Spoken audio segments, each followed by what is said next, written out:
Welcome back. The rupee is opened somewhat strongly, 75.17 for the dollar. Not a very big difference from yesterday. But we've got a lot of developments that can affect the currency market as well. As I just said, we got the trade numbers a couple of days back, and that indicated that the imports are less than the exports for the first time since 2002. What does this mean for macroeconomy? Does it indicate a worse than expected slowdown? The Prime Minister has been meeting the Finance Minister and the PMEAC. What should be the policies that should be designed to pull Indian industry out so that imports don't slump so much, indicating a deep slowdown? For these questions, Hitendra Dave, Head of Global Banking and Markets at HSBC, joins us.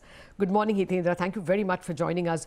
Your own reading of the trade numbers, was it shocking? Does it indicate a deeper than expected slowdown? Yeah, hi, morning, Lata. And no, I think given the state of our economy, I think it's becoming very difficult to predict what exactly the size of exports and size of imports in particular would be, given our lockdown situation. But you would actually logically assume that given that you're a consumer-driven economy and given that our consumers have been locked in for a longer period of time with greater amount of rigor than in many other parts of the world, that your consumption slowdown will be slower than that of other parts of the world. And to the extent that that results in your imports falling at a faster pace than exports, then it's a logical consequence of that. The other element obviously is the two of the largest elements of import, oil. Oil, obviously there is a consumption slowdown because of restricted mobility that we are going through, but also there is a price effect at play. And the second thing is gold. I mean, the gold would have gone from $5-6 billion a month, I guess, to about, I don't know what it is, but about 700, between 600 to $700 million a month. And that again logically follows, right? People want to feel the ornament before they buy it, or if they're Yes. using it as a store of savings, then clearly the logistics were not that straightforward. So, but from to your extended question on does it have implications for growth? Yes, of course. Net exports, which is usually a drag on our growth, to that extent it becomes less of a drag, but that's not necessarily a good thing. If that's the point you're making, I agree. Yeah. Yeah, okay. Now, yesterday we were discussing the same thing with an economist and with Anant Narayan, a former FX expert. And he was pointing out this actually gives the government a little more leeway to print and spend. Until now, we would always worry that if we blew our fiscal deficit, then the external sector would be a threat. There could be a run on the rupee. Now we not only have a current account surplus, we also have a trade surplus. Would you say that print and spend should be resorted to at this juncture? Yeah, so let me answer this question in two ways. One, I'll come to your direct question, but I think it's quite remarkable the kind of economic crisis we're in the midst of. We have gone from +5, 6 to, let's see what the final number would be, but people are talking about anywhere from -2 to -7. And not a single day India's currency has made headlines in any media, which is I think you go back 20, 30 years of crisis, it just doesn't happen like that. And I think we should credit the RBI quite a bit for this situation. I think they've been quite ahead of the curve in mopping up excess dollars, not allowing currency to appreciate against fundamentals. So when fundamentals have deteriorated, it's had a very, very minor and limited impact. So I think we should all be quite grateful for the very deft handling, definitely on the currency and external front by the Reserve Bank of India. Now to your question on whether the built up of savings, which is what a reduced trade or a current account deficit is, allows the fisc therefore to be a bit more loose because there is not that much pressure on the currency.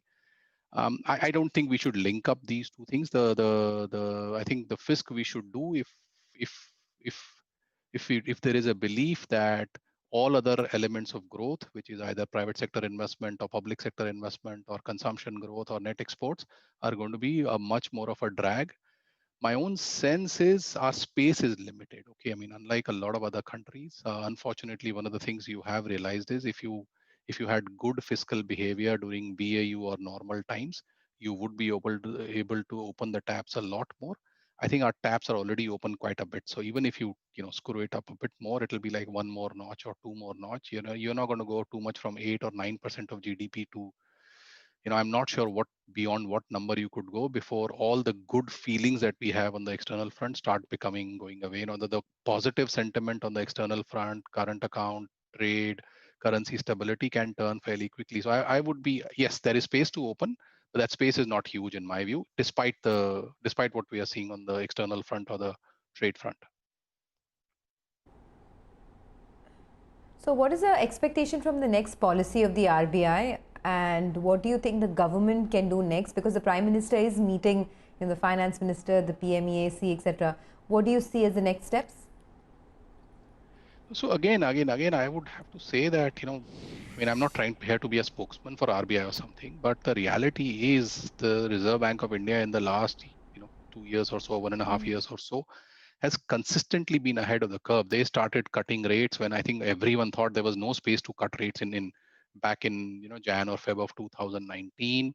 Entering into the lockdown, I think they've sort of overwhelmed everybody with the extent of the rate cuts, impact on liquidity infusion measures, unconventional measures, TLTROs, and you've seen the effect of that, right? I mean, the borrowing cost for corporate India is lower than I at least I can recall in the last 10, 15 years, if not longer than that. So I think some of the companies are raising money, 5-year money at less than 6%.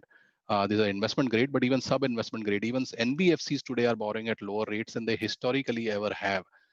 So then to answer your question, what would I think RBI should do or the MPC should do when they convene together in August? I think one is there is a lot of front loading of action which has taken place. I remember the cuts in March and the cuts in the unscheduled meetings. Both of them, everyone thought were way ahead of anyone's expectation and way faster than anyone's expectation. So I think we shouldn't forget the amount of front loading which has got done.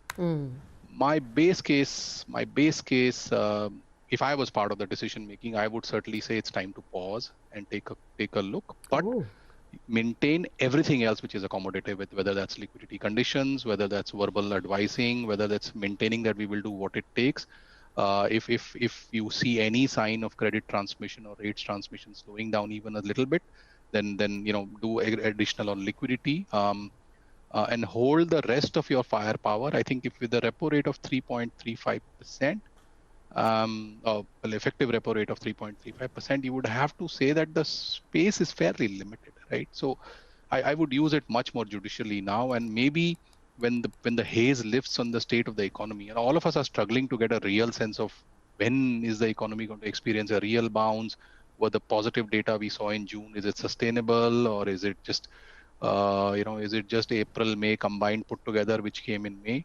So I think pause would be my base case sense of what needs to be done, but a very strong verbal that we continue to stand ready to do whatever it takes to help the economy come back into shape.